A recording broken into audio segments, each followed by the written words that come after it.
Hello, and welcome to episode 4 of the COVID Long Haulers podcast. We're a community of COVID long haulers who've been brought together by this illness and wanted to create this resource for other long haulers. We share the stories of folks who have been through it, who are going through it, and how they're surviving it. My name is Jessie, and joining me as co host for this episode is Emerson. Hello. Our guest today is Voleuse. Welcome to the show, Voleuse. Thank you. So, Voleuse, why don't you start by telling us a little bit about yourself? I'm Voleuse. I am 34. I live with my 2 cats in an apartment. Where are you from? Oh, I'm from the Netherlands. So, what was your pre-COVID lifestyle like? Well, so I was always disabled. I have autism and I have ADHD. So I always had energy limitations, and I never worked full time. I always had to limit my activities, be careful with, things that were crowded, etc., etc. It was like one of my first group events that I went to, and I immediately caught COVID. So, And you've had COVID 3 times all in all now. How did that how was each infection and what was it like after each infection then? yeah, so my first infection was in April 2022, which is a few months after lockdowns ended. And I didn't even notice that I was sick. I just got a notification from the group event that I went to that someone had tested positive. So I tested for responsibility reasons, and it was positive. But I didn't really even have any symptoms at this point. And I did get a little bit sniffly, I guess, but it really wasn't bad at all. It was very, very mild the first time. Did that impact the way that you thought about infections moving forward? Like, oh, this wasn't so bad. And so, No, not at all, because okay. I never recovered. After the first infection, I already had some long COVID symptoms. Not a ton, not as bad as it got later on, but I already was struggling to I already had to go down in hours at my work because I just couldn't keep up with it, and I had trouble keeping my house clean, and I had trouble going to all the events that I used to, and I working out for long times was already a problem. So So, like, I was fatigue. hanging on a little bit, but it Yeah. was definitely not. I never fully recovered.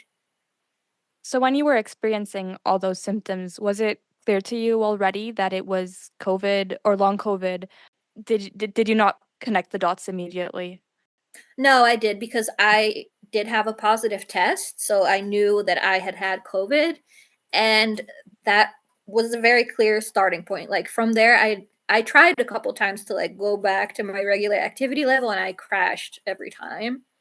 So, and also I knew about long COVID because I have an aunt who has long COVID, Hmm. and she got it before me. So I already knew that this was an option. And I also knew that you could have a little bit longer COVID, 3 months COVID. So I was hoping that it was that, but it wasn't. So I already knew that that could happen. Because I am disabled, I already was in disability communities where it was a very big topic. So I was pretty educated already.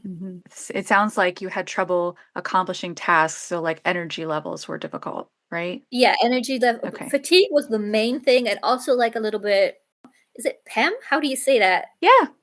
Yeah? However you want I've to. never said that out loud. I I realized just just now. I PEM, PEM, I just always, like, guess 'cause I've never Yeah, heard anyone say it. I've never had to try I've it, only but read it. yeah, exactly, yeah. Well, I definitely had, when I would work out, I would have terrible, for days. So, Hmm. definitely not normal, but other than that, I didn't have, a lot of physical symptoms. So you had what most people would probably consider to be mild long COVID. We can fight about if that's actually mild or not, if it's already rather debilitating and stopping you Mhm. from doing normal daily life to Compared to what it got to later, it was fairly Mhm. mild. yeah. We can say that. Yeah, definitely. I mean, it's mild compared to what it can be, but it's not exactly mild in the sense that it doesn't stop you from living Yeah. life. So then it got worse with your second infection. What was Yeah. that like for you? So the second infection was worse with the acute infection as well. I was down for the count for a week. After that, I started developing heart palpitations, and then I got POTS. I got like weird pains and that sort of stuff. Like after that second infection, things started like coming up randomly. So How yeah. soon after that infection did you notice these things coming up randomly? Well, the thing is, like after the second infection, I went on a cycle where I would crash, do a little bit better, think that I could do things, and then not being able to, and then crash again. And after This sounds each like my crash, life. yeah, after each crash, I would like pick up little symptoms that would just stay.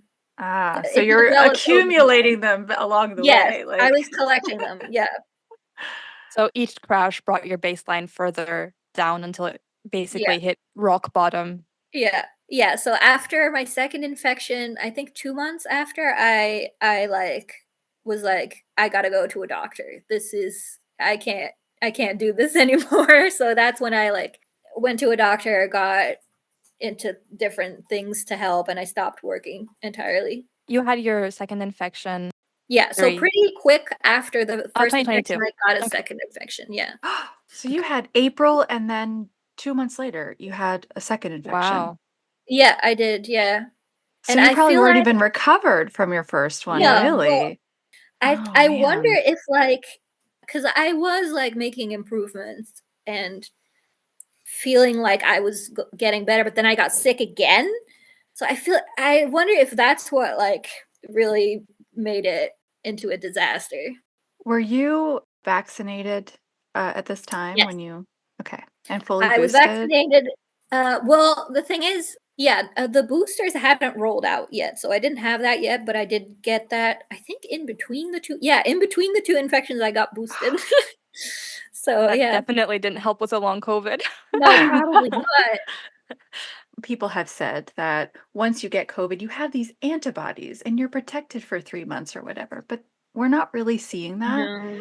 especially because of the different strains. Also, I will say that just before my third infection, I got a fourth booster, so it didn't help me at all.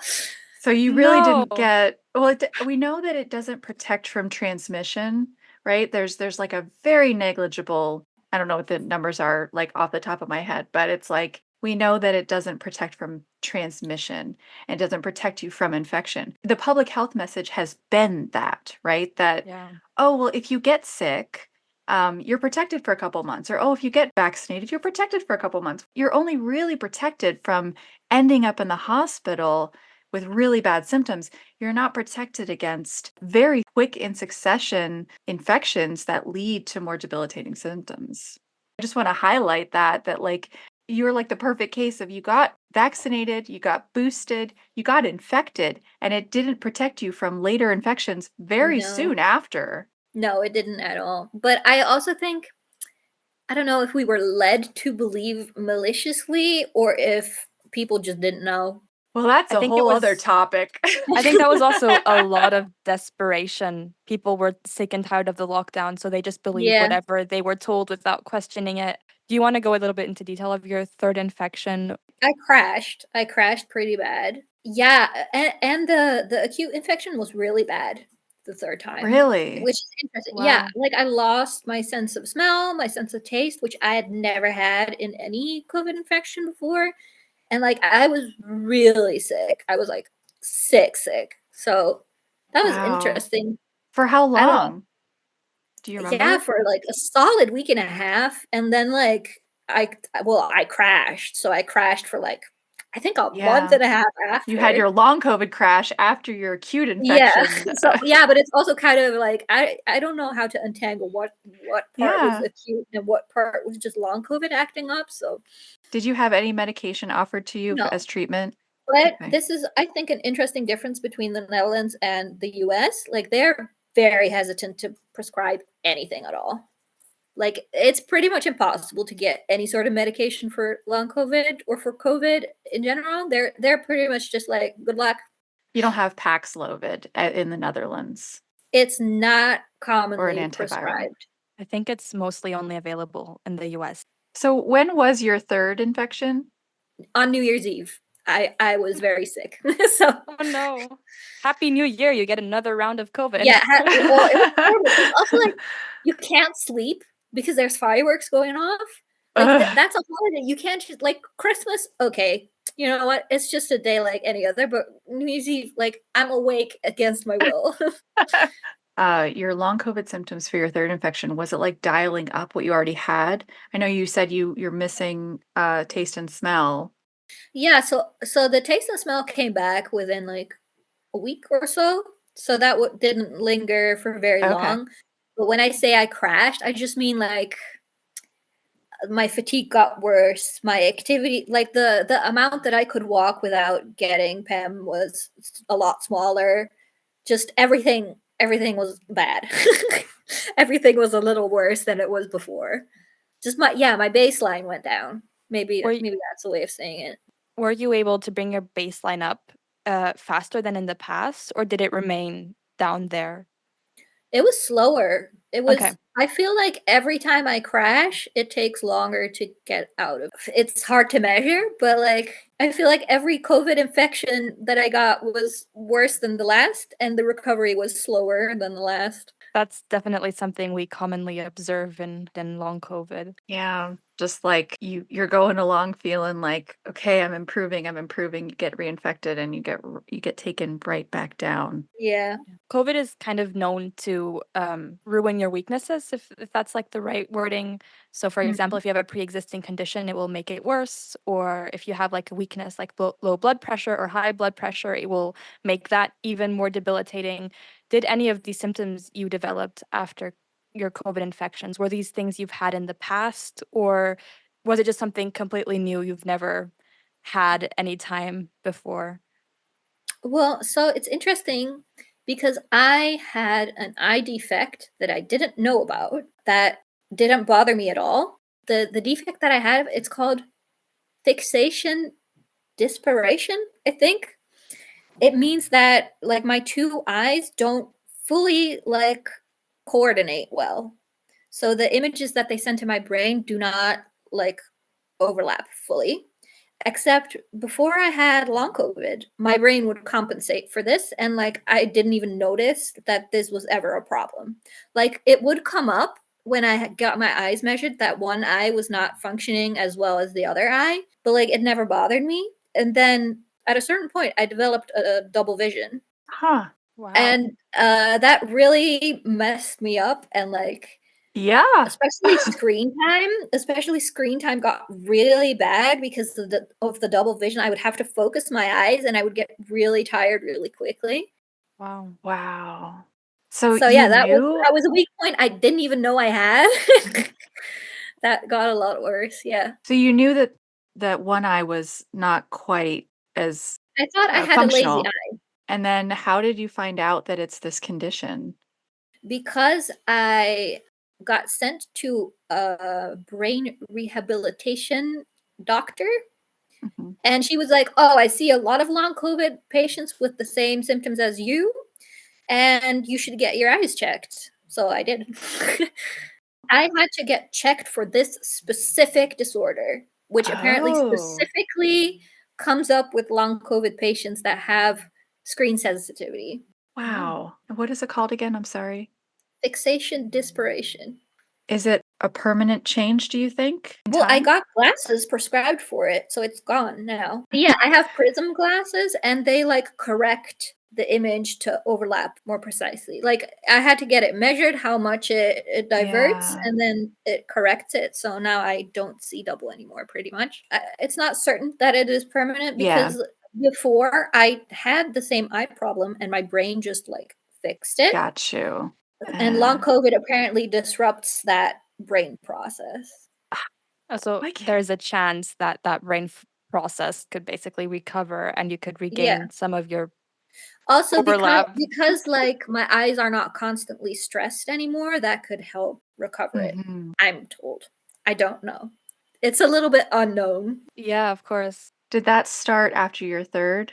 It started with my very first infection, actually, but Okay. it's difficult to say because I have very bad eyes and I have different eye disorders. I have every Yeah. possible eye disorder. So I thought it was that at Yeah. first, but then I got treated for that and it didn't resolve. It's And so then I was interesting. 'Cause, like, yeah. I would think, like, since it was your 3rd infection that you had the taste and smell changes, that Mhm. maybe I would have thought, "Oh, well, something's going on in the brain in the 3rd infection." But if it started all the way Mm. back in your 1st, then, yeah, I don't know, it's a No, mystery. it was from the beginning I had Yeah, eye problems, but because I had other, like, confounding eye problems, I didn't really, yeah. and also because, like, I didn't know that this was a thing. Of Like, course. I didn't know long COVID could have anything to do with double vision. Like, I'd never heard that mentioned anywhere. It wasn't until I met this specific doctor that was like, "Hey, maybe this is your problem." So a lot of people who develop long COVID seem to also develop dysautonomias or more specifically POTS. Was that also the case for you? Yeah, it was. This is one of those symptoms that, like, I crashed for some reason or other, and then I got the symptom, and it never really went away until very, very recently. So, yeah, I've had POTS for a long time. Did you get diagnosed with POTS or did you just kind of realize that your um, symptoms were very typical for POTS? How did you handle it? How did you treat it? What was that all like? well, I had the symptoms for a while. Like, I would get dizzy every time I got up. Basically, that was my main my main POTS symptom. And then I joined the Discord server, and then y'all were like, "Maybe it's POTS." And then I bought, like, a heart monitor, and I did, like, the poor man's tilt table test, and then it did turn out that I had a giant, leap in heartbeat after I get up. I never got officially diagnosed because that's really difficult, and I, like, asked my doctor about it, and at first she was like, "Nah, you don't need to, like, this test that you did yourself is pretty much a diagnosis. Just go drink your electrolytes and see if that helps with anything." Hmm. Um, so I drank my electrolytes and, it got worse. Oh no. Um, turns out that I'm prone to high blood pressure, and that made my blood pressure really high, and that made it worse. So I went back to the doctor and she measured my blood pressure and she was like, "Yeah, it's a little high. Maybe you should stop." So I stopped.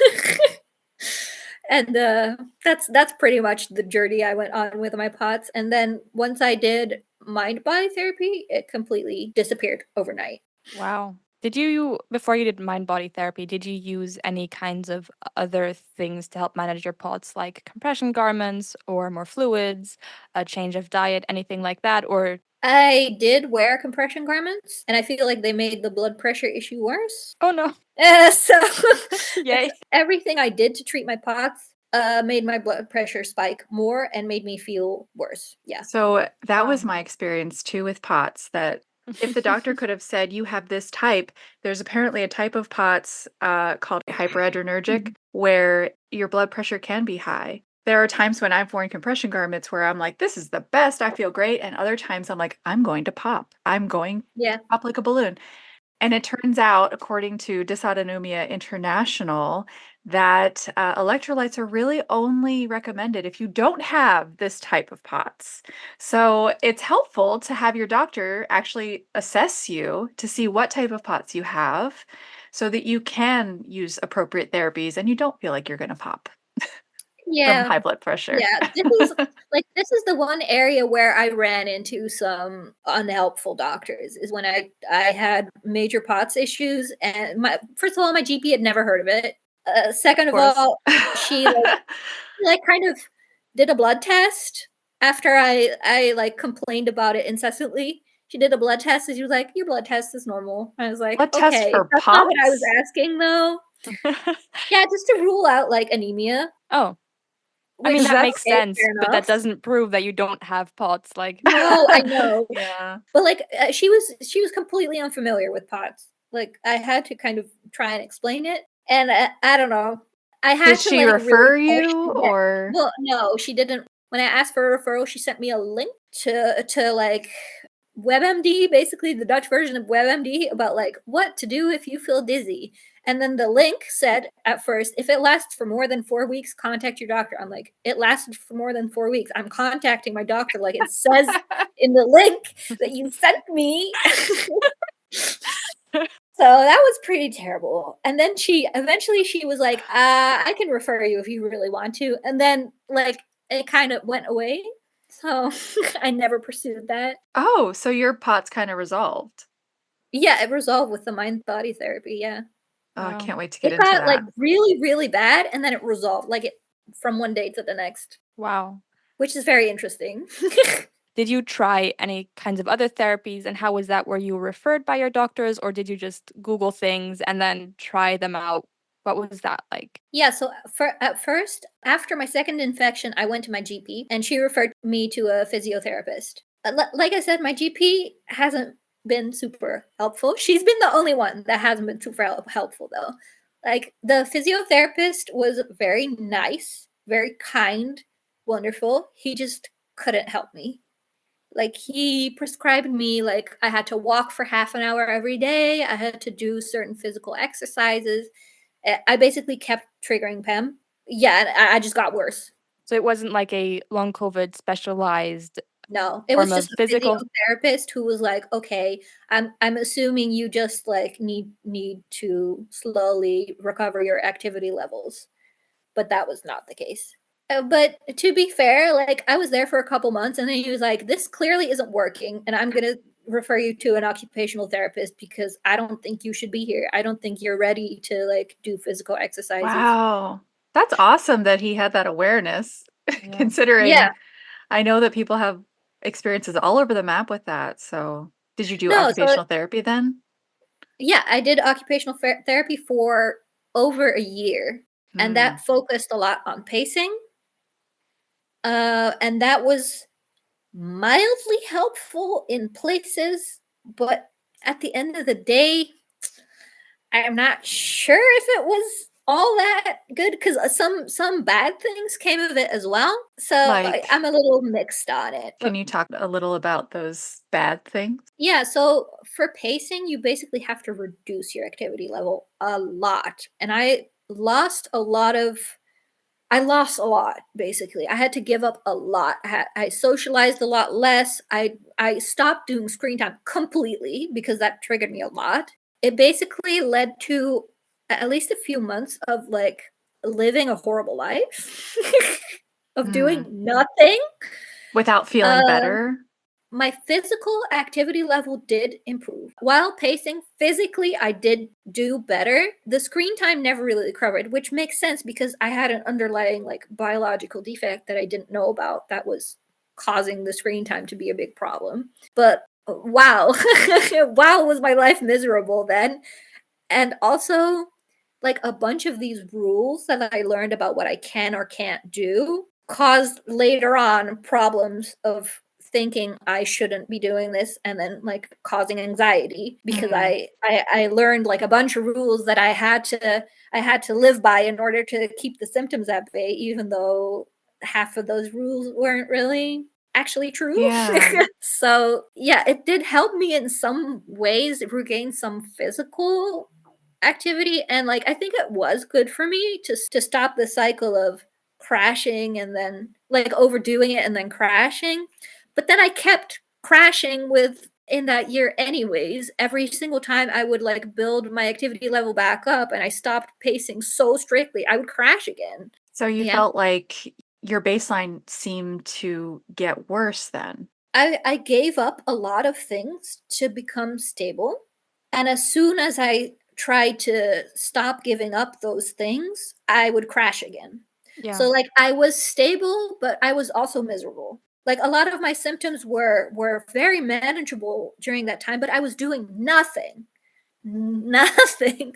So like it didn't heal anything. It just made it manageable and like after I went through a cycle of I think 3 times trying to build up screen time and crashing again, my occupational therapist was like, "Maybe you have a biological defect. I'm gonna send you to the brain clinic." And that's when I got my glasses and like I actually improved quite a lot. So now I have very mixed feelings about this law because it was like a year and some months of pacing while actually I had something treatable underneath that that was never actually addressed, right? Yeah, that's definitely an issue with occupational therapy for pacing is that it doesn't treat the underlying issue. It doesn't treat the fatigue or the POTS or whatever condition is causing your brain fog or fatigue. It's just teaching you a way to cope with it and hopefully eventually can give you a way to like build up your energy levels and build up your baseline. But if you have an underlying disease that's stopping you from being able to do that, it is very depressing. And for me personally, pacing only became helpful when I got medication for my POTS because then I was actually able to build up my baseline. Otherwise, I was just protecting myself from a further crash and not actually doing anything to help myself recover, which is You're not. very miserable, and it's Yeah, and very it's also valid you like felt that way. at a certain point I felt like, "What am I doing this for? Why Yeah. am I like Yeah. it's like being on a diet, but, like, gaining 10 pounds as soon as you eat anything nice, you know? It was like that. I was restricting myself so much, and for what? Like, I couldn't do it anymore after a certain time, and then I started, like, acting out and not pacing good, and then I started crashing again, so I mean, we That's also know that, like, your mental health and your mental stability is extremely important in recovery for illnesses that cannot be treated in, like, a traditional way of, like, you take meds and then you recover, like antibiotics. So if you're doing something that's detrimental to your mental health, you're gonna stop yourself from actually moving forwards in your recovery. definitely, like, depressed, during some of those months where I couldn't really do anything because I don't know. My life just wasn't any sort of fun anymore. that's such a important point that like these therapies are there for us to use, but we have to use them in the right order at the right times. Yeah. And like pacing can be really, really useful if you don't have like what you're describing. Like I had a brain problem with my eyes and it just kept taking me down. Or reconditioning can be useful, but not necessarily right off the bat, not necessarily as the first thing, and other things have to come first. And that's just really one of the hardest things about this long COVID treatment is that we're all just kind of grabbing whatever we can as a therapy and hoping like or practitioners are they're saying you should do this, this is what's indicated, but it's so much more complex than that. And you had to find out kind of the hard way that like these things that are recommended for certain people either aren't recommended for me ever or aren't recommended for me at this time because they make me worse. Yeah, and I also feel like sometimes occupational therapy is kinda used as a sort of, here's your treatment, we're not gonna look at anything Yeah. further. Here's the treatment that you're gonna get." You want to talk about like antihistamines, how they did or didn't help you? The antihistamines, I did see a lot of people recommend that, and a lot of people do very well on it, but that was not for me. Definitely. I tried taking antihistamines. I never noticed any difference. And I also never noticed any fluctuations being tied to if I ate healthy, yes or no. Like it didn't seem related at all. So no, also because I'm autistic, I have very specific like food routines that are very hard to change. So yeah, when I took antihistamines and it didn't do anything, I was like, okay, not gonna It's not not gonna worth. mess with that because Yeah. that would stress me out so bad. Like, I've had the same breakfast for the past 10 years or so, and I'm sure there's histamines in there, so yeah, I mean, yeah. completely changing your diet from one day to the other and then not finding anything beneficial in it, and that even stressing you out is definitely not helpful for mental well-being or just physical well-being also. So I fully understand that. Yeah, there's definitely like the idea that if you treat your body well, that you reap what you sow, that like, oh, if you eat healthy and if you make these choices, then, you'll get better. But it's really worth noting that you can do all of those things and still be just as ill or more ill. Sometimes you make those diet changes and they make you worse. Like there's certainly things that I've tried that have made me worse. And so it's totally understandable that like it's not for everyone. But it's a great point that like it's making me feel guilty. Like I feel like I'm at fault in some way, and you're not responsible for your illness, right? It's not your fault that you're this way, that you're feeling this way. And it's a lot to juggle. It's so personal. So glad that you were still like sort of true to yourself and like what will work, what is realistic for you. Yeah, I think that's Yeah. the conclusion, that it's just very personal and we should not criticize each other's diet choices. So now we've talked about some of your triggers, some of the issues you had during your acute and after your acute COVID infections. So now the big question is, how are you doing today? Yeah, I feel like I'm kind of on the up, and I'm always scared to say that because, like, I've felt Knock that on way wood. before. I felt that way before, and then I would crash, like, a few weeks later. So, fingers crossed, but, like, I feel like there's some things that have been actually changed. Like, talked about the glasses that I got earlier, and I am just doing a lot better with the screen time. That's Mhm. wonderful. Yeah. And I've been doing the mind body therapy, which has been very helpful. And a part of the mind body therapy is also like to think positively. So I'm trying to be like, yeah, I'm healed. I'm good. So just gaslight yourself into You know, a large part of, honestly, colloquially, I'm like, I'm in gaslight therapy. It truly is helping. That's the funny thing about it. It actually is helping a lot. So I've never really heard of mind body therapy before, only kind of weird whack things on like social media. And I was wondering if maybe you could tell us a bit more in depth of what it is and what's the good part about it. Yeah, so mind body therapy basically focuses on the connection between the mind and the body. Like the name says it all, really. Yeah.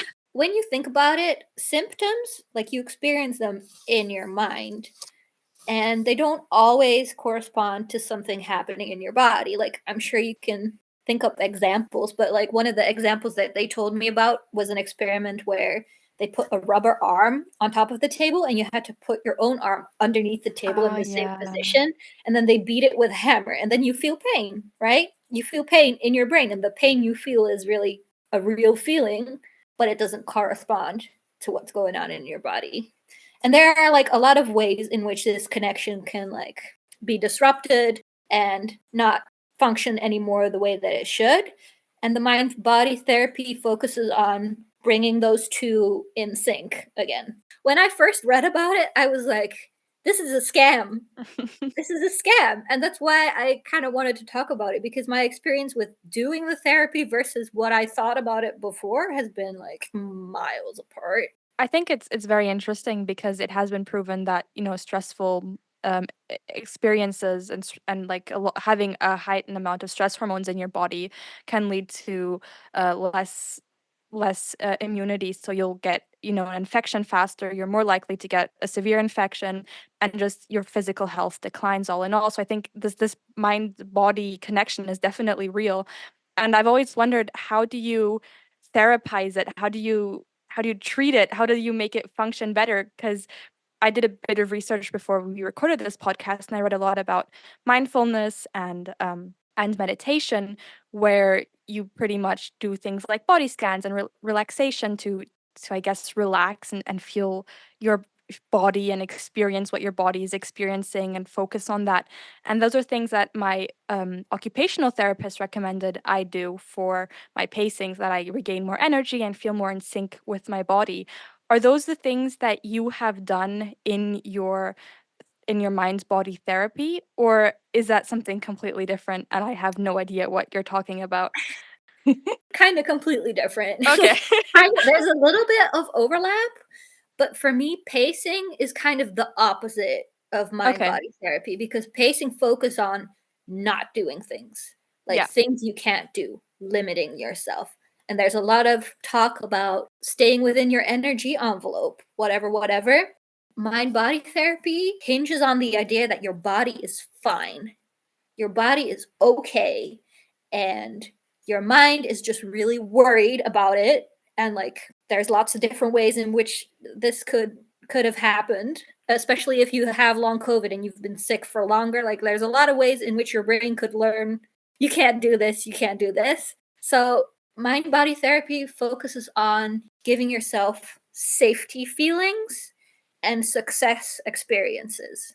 So, doing things successfully, celebrating your wins, and not like restricting yourself and constantly reinforcing the idea that you cannot do X, Y, or Z. For me, it has a lot more in common with trauma therapy than with pacing, because the things I do are like I've had trauma therapy before, like EMDR type stuff, and that's kind of very similar. It does include a little bit of the meditation and feeling all your feelings, similar to trauma therapy, where you like think about your bad experiences. So you're feeling all of your pain and your symptoms and blah blah blah, and then you're like, "That's okay. I am safe. I can handle these feelings. These symptoms are fine." That is like the message that you're trying to send to your body. The idea is that once your brain is like, "Oh, I am fine actually," symptoms will disappear. Thinking back on our previous discussion about pacing or physical conditioning being decent therapies, but not right for you at the time that you had them. You needed glasses to fix your eye issues or even diet, something as so personal that it seems like with mind body therapy, it works best if you also have that support of the physical part of your body is doing better, right? Like it would be Yes, like you're getting so much more out of it now as opposed to if you did it when you hadn't had your eyes fixed. Is that right? I completely agree. And I feel like mind body therapy is one of those things that is not going to be right for everyone, because obviously if you have a bodily cause causing your symptoms, making your brain feel safe won't do Yeah. shit and might actually be harmful. Like, because if you need to take it easy in order to not make a physical condition worse, then pushing your boundaries and being like, "I'm fine." Like, Yeah. obviously, that's going to be bad. Yeah, and I also think maybe you have to do a little bit of pacing before you do mind body, even though it wasn't super duper helpful for me. Like if you're still in this cycle of overcommitting yourself and then crashing, then the mind body therapy might not I might think not you be the have most effective, because if you start being like, as my body is fine, I'm safe, I'm just going to do everything, you might end up overcommitting even more. I think what a lot of people observe in long COVID is that rest and time does help your body recover some functionality, but you do need to have stabilized a little bit before you can start doing a therapy that kind of tells you to do more. Because if you're constantly crashing, and these crashes are very severe, where you feel like you're paralyzed, you feel like you can't breathe, your brain stops functioning all in all, then you're putting your life at risk, because such crashes can be detrimental. You can also reach a point where you don't recover from your crash ever. And then what do you do then? So I think a form of stability is needed. And I think the safest way to reach that stability is through pacing, because it's so careful in what you do and how you exert yourself that there is zero risk of you having another crash. Yeah, and also I think pacing can give you like those little success experiences that you need to become more calm. And in that way it does fit in with the mind body. It's just that at a certain point it becomes too restrictive, and at least for me the pacing stopped working and stopped being helpful. You So need it's a like healthy you mix of both. Like there is a specific kind of overlap. I think my occupational therapist has me doing mindfulness and meditation, which is also helpful to get your mind and body in sync. I think that if you have a good occupational therapist who listens to what you need personally and doesn't restrict you to these strict rules of pacing, that you can have a lot of success experiences. One of the things that really convinced me, like, okay, maybe I should give this a try, is that at the beginning they gave me a checklist. We might get back to that later, but they gave me a checklist of like, this makes you a likely candidate for mind body therapy. And I checked off like, I think 17 out of 19 of the criteria. And I was like, okay. I think from what you just explained, I think mind body therapy makes a lot of sense in regards to when you have anxiety, when it comes to things like heightening your baseline, so adding new things to what you can do. For me in occupational therapy, I had to start writing a training again because I haven't done that since I got COVID, and it was really made me really anxious to do that. And I think that if I would have had this mind body therapy where I knew, okay, I can do this. I have all my mobility aids and I've practiced for this. I can do this. I would have had less of a crash afterwards because obviously all the anxiety and the adrenaline in your body that creates a PEM crash in of itself without you actually having to do an exhausting and hard physical activity. So when I did exactly the same train ride a week later, I was fine because I knew I could do it. So I do think that there's a lot of sense in this kind of therapy, and it definitely makes a lot of sense. If you have like POTS or MECFS, Mm, then maybe well, you're not. the thing is, my POTS is gone now. Oh, it is. They gave me a list as well of the different diseases that could be mind body related, and POTS was on there. So Okay. also, just because mind body works doesn't mean my symptoms weren't real and Yeah, there was obviously, no yeah. physical. I don't want there to be a misunderstanding Of because course. this is a misunderstanding about mind body therapy, that it's all in your head, right? It's all in your head and it doesn't really exist. That's not the case. There are real symptoms that really hurt, and but they can have a mental cause, Yeah. or your mental can make it worse. Yeah. It could also be the case that you do have a real underlying condition, but the way that you think about it is making it worse. I want to read off a couple of things here. As we were kind of Mhm. researching this, we found some really interesting points from the Dysautonomia Project, from Dysautonomia International. But there's this guy, David Goldstein. He's the senior investigator at the National Institute of Neurological Disorders and Stroke. Explains how dysautonomias involve both the physical and mental health of the patient. He says, disorders involving the adrenaline family are, possibly more than any other ailments, mind body disorders. In many ways, the autonomic nervous system operates exactly at the border of the mind and body. This is a difficult subject for both doctors and patients. The problem is the old notion that the body and mind are separate and distinct in a person, and so disease must be either physical or mental. If the disorder were physical, it would be, quote, real, something imposed on the individual, whereas if it were mental and, quote, in your head, it would not be real, but something created in and by the individual. These notions are outdated. There's these things called dysautonomia attacks, which are pretty much like panic attacks, but it's just your nervous system having an anxiety attack about nothing, I guess, or it finds something to panic about, but you're mentally not panicking. It's just your body in panic mode. And I think that's definitely also a sign of how this illness has disconnected them, because usually when you have a Hmm. panic attack, your body also goes into panic mode, but there it's just your body going into panic mode without you mentally And your mind being is in all panic chill, mode. like, Yeah. wonder why Why my am heart I rate's 200 right now. exactly, yeah. So those were just I think it's really, really interesting. I also want to say though that there are ways in which the mind body connection can be messed up without you having any sort of active anxiety and noticing, which was kind of eye opening for me because I'm not that much of an anxious person. I wouldn't say, I kind of developed it over getting long COVID, but it's not like I have clinical anxiety or anything. I don't. But one of the mechanisms that was very interesting to me is conditioning, because I never thought about this. Like, we all remember the Pavlov dogs, right? That two things occur together, like the bell, and then they get food. And then eventually, when you ring the bell, they start drooling. Like, a bodily symptom happens even without the underlying cause. So if I translate that to my own situation, in the beginning, I would get really bad PEM from exercising. And I probably stuck those two things together, right? But then maybe I recovered a little bit, but the exercising still caused the PEM, even though the COVID cause could have been gone just because that was the conditioning, right? It didn't need me to have anxiety about it or any sort of thoughts about it. It's just that the brain makes connections and puts two and two together. It's not always a correct connection, or if it is correct, it isn't always correct forever. And you don't notice when you don't need that connection anymore.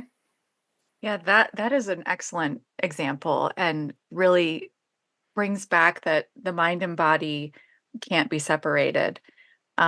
that all the chemicals that have to be involved in that process of a dog drooling just Yeah. by hearing a bell, those are real chemicals that can be measured.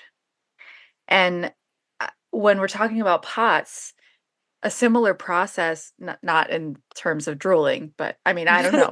Maybe you guys drool. I don't. I mean, the But autonomic nervous system does affect saliva and mucus, yeah, so that's true. You could excessive drooling. But, with POTS, it's releasing, whenever you have this sort of a dysregulation, you're dealing with dysregulation of hormones, neurotransmitters, adrenaline, all this stuff that probably is a recipe for some of the physical symptoms that you're feeling.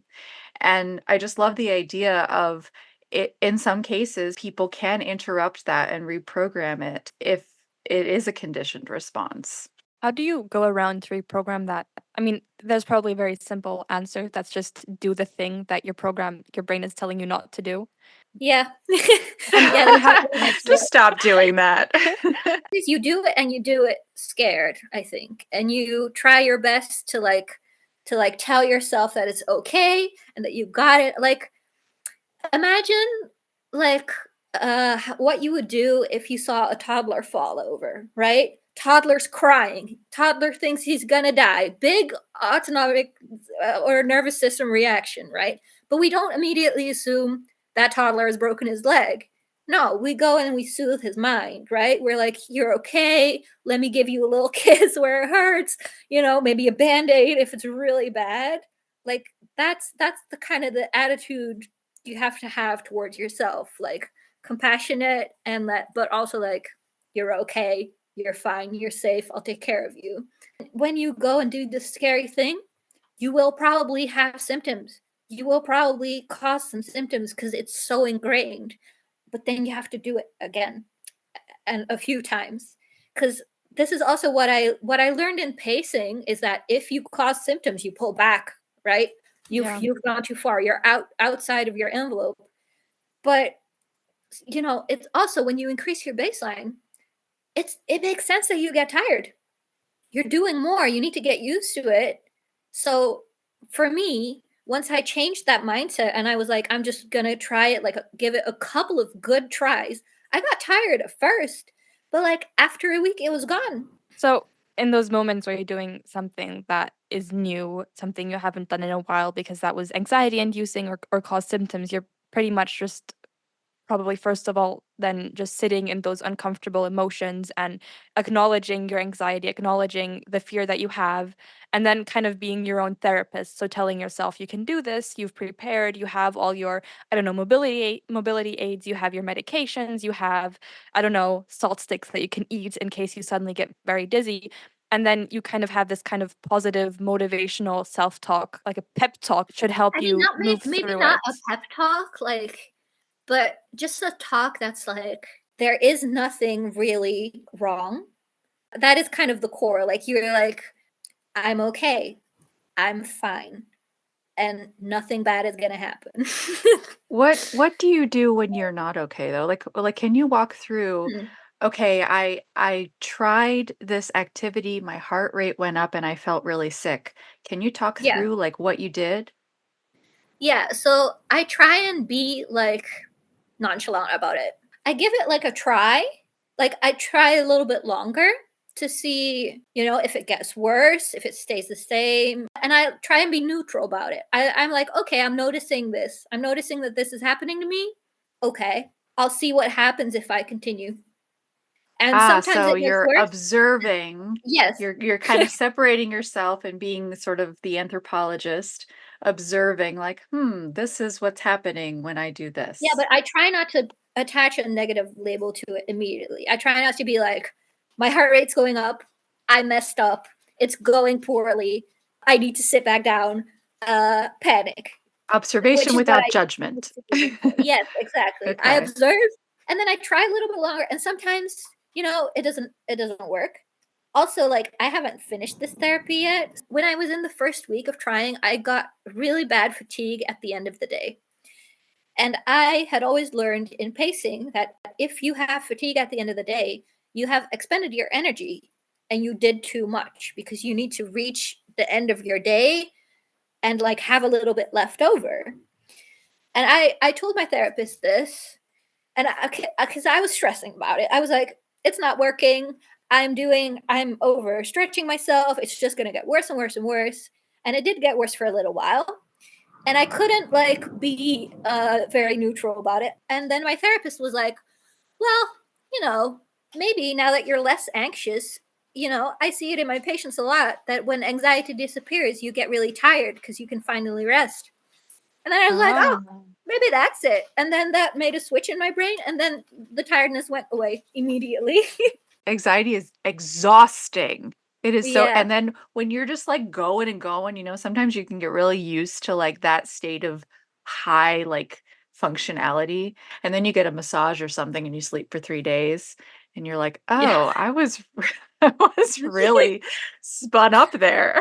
Yeah. Yeah. You're just used to having all the adrenaline, all those stress and anxiety hormones like in your body in massive amounts that when you don't have them anymore, your body just kind of forgets how to function basically. I've had that a lot Yeah. after like I just exam power periods at down. university. It's just like my body's like, okay, time to stop functioning completely now. I am really happy that I have like a therapist to do this with me because like gaslighting yourself is really hard. And when someone else does it in like a professional capacity, it kind of helps a lot. I want to go back to an earlier sort of thought I had of I've seen a lot of people in the long COVID community talk about this state of arousal, this like anxious state of arousal and this fight or flight. And they get stuck in it and they're like, how do I can't sleep, I can't, I'm snippy at people. Is that something that you felt, Beluce? Like, did you ever feel that fight or flight? I don't think fight or flight is something that you necessarily can recognize if you're in it for a long period of time, especially if you have like trauma or whatever. It's just kind of your sense of being, and you only notice once it goes away, and you're like, oh. So I didn't necessarily notice it until I got sleep therapy. That's the first time when I started thinking, oh, because I got a coach, and her whole thing was like, just think positively. And at first I was like, God, please no. This is so toxic. I hate this. But I started, thinking positively, and I slept better immediately. Immediately. Like, what is an example of thinking positively that's helped your sleep? Like, can you give a Well, concrete example? what happened for me is that I was really worried about not sleeping well because that would make my symptoms so much worse if I didn't sleep well. But then this woman was like, well, it is normal to wake up every now and then. Everyone does that. And it might not have been that way for you previous to long COVID, but like when you get older, you wake up. And then she gave me like a chart, and she was like, cross out when you are awake and when you're not. Just don't look at the time, just kind of guess like for how long you were awake and how often. And then I gave the chart back, and she was like, oh, so you were awake for like maybe an hour? That's not that bad. You still got your 8 hours. And I was like, maybe it's not that bad. She was like, your anxiety about your sleep is probably worse than the actual sleep. I've been there. I think I think I that's so mean, yeah. relatable because on days where I have appointments and I know I have to sleep, those are the nights I sleep the less because I lay in bed panicking about the fact that I might not be able to sleep or I might have such bad vivid dreams that I'll wake up every hour like I'm I'm gonna miss my panicking, alarm. feeling like I'm Yeah. dying. So I feel like those nights where I'm just like, "Oh, I have nothing to do tomorrow. I can sleep in." I sleep the best. So it's definitely there's an obvious link. I just find it often so hard to understand what do I do with this knowledge? How do I give myself the push Yeah. to relax? Yeah, it's not necessarily easy, but also I feel bad directly answering how it worked for me because it might not do anything. But like when I say think positively, okay, every night before I go to bed, I go through my day and I'm like, here are some things that happened that were good. Can be small, can be whatever. Just, some little things, and I try to like really really think about those specifically. And then, I like end it on a good note in a way, even if I had a horrible day. And then when I wake up at night, I'm just like, oh, okay, I'm awake. Happens every night. It's the same as the mind body therapy. I try not to care too much. Okay. I wanted to kind of revisit something you said earlier about thinking positively. I recently listened to this podcast episode on it's from the Pots cast. And the It's a cute episode name. I know, episode 49 called Grieving the Loss of Your Old Life with Dr. Katie Gorman Ezel. I think that's how you say her name. And she talks about this positive thinking part that it's really hard to kind of get spun up and activated when you're also doing something really positive for yourself. She recommended like writing 3 positive things that happened to you that day before you go to bed, or gratitude journaling, which I find really useful. One of the other things she said was when you're having like kind of like one of those attacks, maybe a dysautonomia attack or something, is maybe put your hand in like some super cold water, and this kind of interrupting of the process, the conditioning that you're used to. Your body can't act in sympathetic if it's in parasympathetic and vice versa. Like you can only have one active at a time. So you kind of trick your body into, okay, get out of that one and get in this one. The rest and digest state is where I want to be. Voleuse, you mentioned a checklist that you were given to figure out if this kind of therapy would be helpful for you. And now I can't help but wonder if this therapy could be helpful for myself too. Could you share the checklist with us? Yeah, I will. So Ooh, we're there going to do are the 9. test now. Yeah, this is the test. I hope you're all ready. I've got my Oh, I'm pencil and gonna fail. paper. I I'm I am the ready. interviewer now. The tables have turned. There are 19 questions on this one, and they are all yes/no questions. I'm just going to rattle them off, basically, and then at the end, we can see how you did. Okay. Wonderful. Question number 1. There is no clear-cut medical explanation for my symptoms. What if you Also, can't I answer wanted, yes or no? What if you're I like, found that I one. don't know? Yeah, well, because I I can think just say everything's dysautonomia, but is everything dysautonomia? I don't know. I guess it's not clear cut then. you can answer however you like, and you can also focus on one specific symptom if that makes it easier. If you want to be like, oh, is this symptom fit for mind body therapy instead of the whole everything, because it could also be that some things have a clear medical explanation and others don't. Yeah. No clear cut medical explanation. Question number 2. I have tried different things to treat my symptoms, but nothing gave me permanent and complete relief. Number 3. People have told me I need to learn to live with my symptoms. Number 4. I feel misunderstood and not helped by medical professionals. Number 5. There were stressful or unpleasant things happening in my life at the time my symptoms appeared. Number 6. I have a lot of anxiety because of the insecurity and unpredictability of my symptoms. Number 7. Having symptoms regularly frustrates me. And then number 8 and 9 are related. They are, my symptoms are on the list, and I've had symptoms on the list before in my life. So these 2 questions are referring to a list of symptoms or disorders that are particularly often mind body related. I'll go through the list really quickly, but you do think like now with long COVID, but also before you had long COVID, if any of these ever appeared before. Fibromyalgia, migraines, back pain, or other muscle pain like neck pain, knee, butt, whatever. Jaw problems, frozen shoulder, tendinitis, RSI, pelvic floor issues, IBS, overactive bladder, CFS-ME, burnout, POTS, there we go, POTS, tinnitus, vertigo, insomnia or sleep problems, chronic pain, or CPRS. Number 10, I'm scared my symptoms will get worse or never go away. Number 11, my pain is symmetrical, both sides of the body. So this is pain focused. This question didn't really work for me. I don't really have pain, but like might be different. Number 12, my symptoms are sometimes worse and sometimes less. Number 13, activities that cause symptoms sometimes will not and other times will.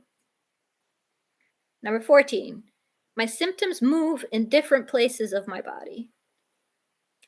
Number 15, my symptoms have been completely gone at times for a day, week, or more. Number 16, my symptoms increase in stressful periods.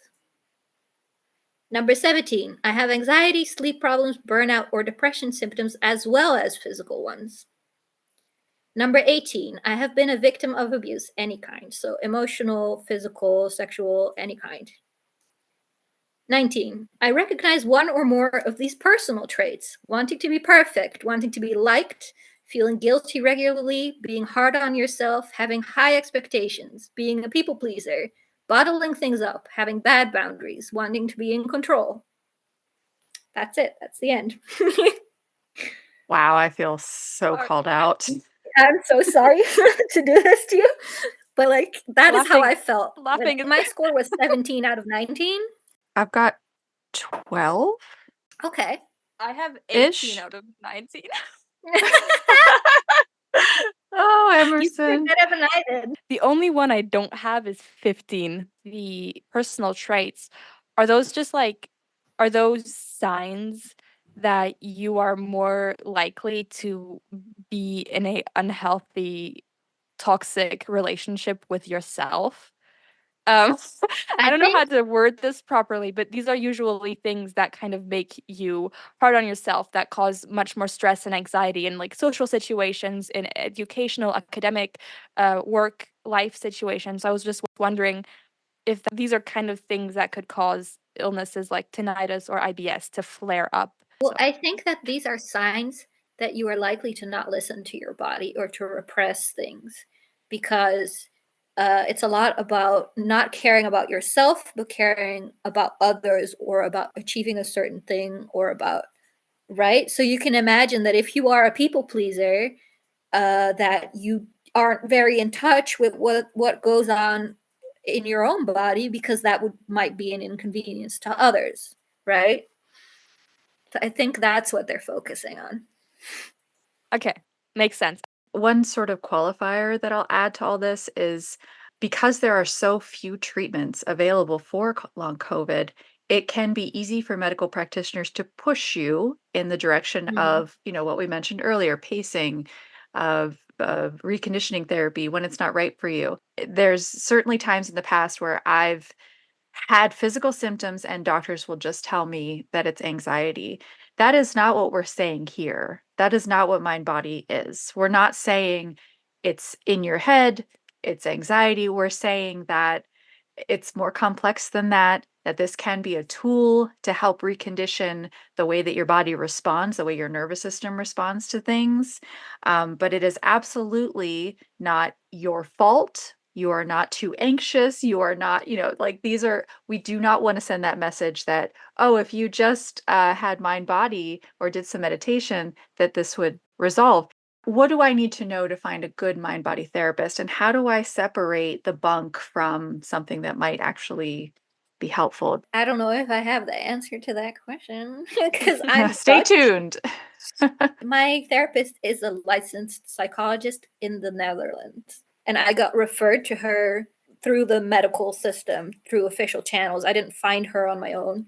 Did you ask So, them, I need mind body therapy, find me a mind body therapist? Or was no, this someone you already absolutely not. had? This is I went to I was referred because I had severe screen sensitivity, and like occupational therapy wasn't working anymore. I was referred to a brain rehab place where they treat long COVID people, but also people with brain injuries and concussions and things like that. I had never heard of mind body therapy before, or I'd only heard of it in like really bad buy this book, Breaking Free from Your Chronic Illness, whatever. So, and when she started suggesting this for me, I was extremely skeptical. I was like, I don't really want to do this. I don't know if this psychologist is going to do anything for me, to be honest.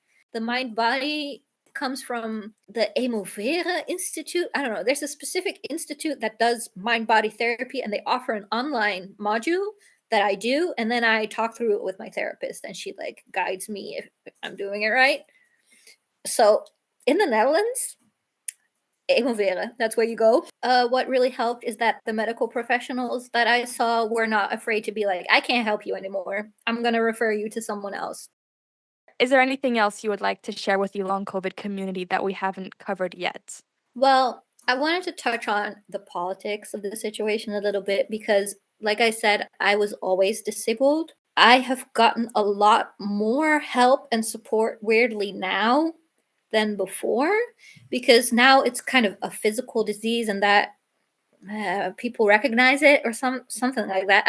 I'm not exactly sure why, but yeah, I think that because a lot of people are suddenly becoming disabled, it's opening like a new world to them that was always my world, really. And I hope that it stays. I hope that if you have long COVID, or if you know someone with long COVID, think about what that means politically, right? Like, because some politics are assuming that if you're disabled, it must be your fault, and you are not like a productive member of society, and you are costing taxes, you are costing money, while in reality anyone can become disabled at any time, and you can be a good person, you can be a wonderful person that contributes a lot to society. You could become disabled just like that. And we've talked today about, you know, how my experience with the medical system has been relatively okay. And I think a lot of that is because the social systems in my country are okay ish. Like, for example, most of my medical costs I don't have to pay for. I can't work anymore, but I get paid my salary for 2 years after. That's pretty good. Like, for 2 years not working, I still get paid my full You salary can for the first year, and then 70% in the second year. That's So impressive. if I was like you can struggling actually focus on financially, recovery or on just living. Yeah. yeah, if I was struggling financially, if I couldn't pay for this occupational therapist, this psychologist, whatever, like, I would have never had such a nice experience with the medical system ever. And I Yeah. think, like, a part of finding a good therapist, and I like, it's easy for me to say, oh, if you don't like your therapist, find another, but like, you're losing so much money if you have to pay for that yourself, that it might not be worth it. I wish that everybody had the access to healthcare that I have had. Yeah. So I Amen to hope that that. I hope that like it changes people's minds, right? Because so many people have such a weird idea of what disability is, and like, it's just really not like that. Disabled people are awesome. They are. Are We awesome, are you an guys. amazing No, but community. really, We're the like, ever since best. no, but like, for real, ever since I've gotten into the long COVID community, like, these are some of the nicest, kindest, most helpful, least toxic online communities that I've ever seen ever. Because like, any other like Discord server I've ever been on is just a dumpster fire, and this one is pretty cool. I Aw. agree. The chronic illness and disability communities, or community all in all, are really amazing, full of like kind and empathetic people who really want to help you and want to help you figure out what's going on with your body. And I think there's so much stigma around disability and chronic illness that is just so unwarranted and so unfair. So thank you so much for your little political message at the end, and for bringing awareness to how wonderful we all are. Amen. Well, thank you, Voleuse, for joining us on our podcast and sharing your experience. We hope you found it engaging. This is your reminder that while our discussions often offer medical related insights, that this is not medical advice. Always consult your healthcare team with any of your medical concerns. For our listeners interested in joining our Discord community, find the link in the description to connect with us. We aim to release episodes monthly, recognizing that each person's experience with long COVID is unique. While today's discussion with Voleuse might resonate with some, we acknowledge the diversity of stories yet to be shared that will touch on completely different subjects. So please subscribe and stay tuned for future episodes. Until the next time, this is the COVID Long Haulers podcast signing off. See you on the next one.